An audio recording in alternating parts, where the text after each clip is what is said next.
when we look at settlement inefficiencies, how can the industry better address those issues in the ETF side of things, Jim?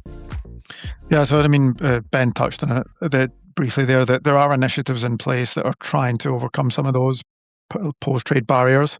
And I think if ideally what you would want would be investors able to settle in a CSD of their choice, regardless of the venue that they trade on, then you can be agnostic in terms of your trading venue. And I think if you're familiar with the Euronext consolidation project that's currently taking place, that's a good example of where they're trying to kind of overcome some of these post-trade barriers, where you have the different Euronext venues in Paris and Amsterdam and Milan, but they're trying to create a level playing field across those three venues where you have the same member firms that are able to quote the same products across those three different exchanges. So investors will have a similar experience whether they trade on Paris or whether they trade on Milan. They'll be able to settle whether they want to settle in the ICSD or whether they want to settle in the Euronext Securities Milan.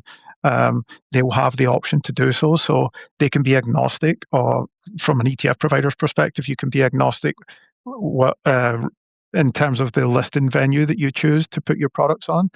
The clients are going to have a similar experience of trading and settlement and pricing. So you can concentrate your liquidity on one of those venues rather than having to have listings across all three. I think if we take that a step further and then you broaden that across different exchange groups where you can then trade on one venue, but you can settle in your CSD of choice.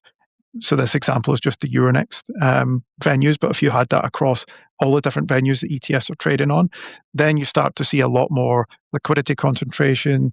You see a lot more of the post-trade inefficiencies drop away.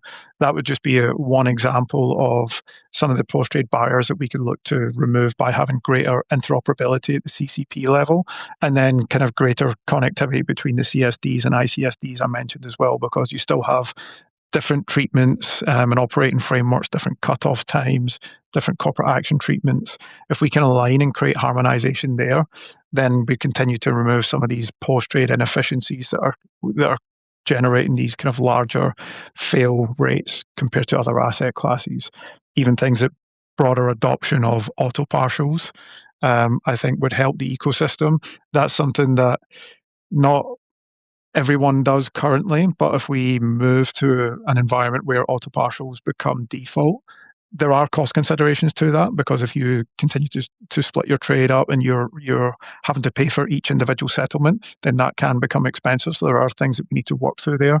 But there are some examples of some post-trade inefficiencies that if we can help overcome these barriers, we will create a much better ecosystem and hopefully have much better settlement discipline for ETFs. Sure, makes perfect sense. Adam, do you want to add anything from the wider fund side of things? From the wider fund perspective, I think remembering that open-ended funds are the wrapper rather than the security that's actually traded, that's the big difference. The efficient settlement of the underlying securities held within an OEIC or other fund, fully support everything that both Jim and Ben have said.